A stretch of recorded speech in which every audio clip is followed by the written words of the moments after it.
Mass shooting comes just a day after police say a white supremacist armed with military gear and assault-style rifle walked into an upstate New York grocery store and opened fire on shoppers there. According to police, 10 people were killed inside that grocery store located in a predominantly black neighborhood, and 3 others were injured. Officials say the suspect, identified as 18-year-old Peyton Gendron, wrote a racist manifesto before the shooting, and while live streaming the whole shooting was yelling racial slurs.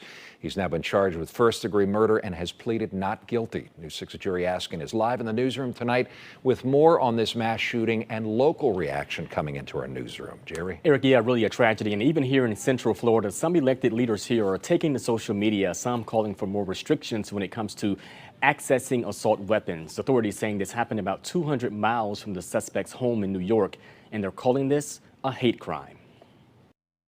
We will let this end right here. New York Governor Kathy Hochul, one of many who spoke out this morning at a church service in Buffalo, New York. Not far from where 18-year-old Peyton Gendron, who faced the judge late Saturday, is accused of opening fire at a Buffalo supermarket, killing 10 people and injuring 3 others. Police say 11 of those victims were black, and that Gendron allegedly shouted racial slurs during the shooting. An attack on one of us is an attack on all of us because we are all God's people.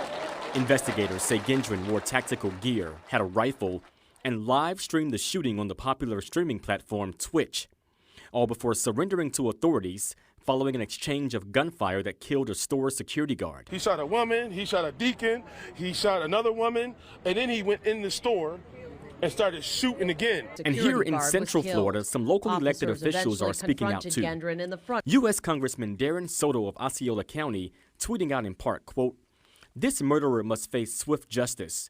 Dangerous and racist rhetoric continue to stoke anger and violence. It has to stop. So does easy access to assault weapons." End quote.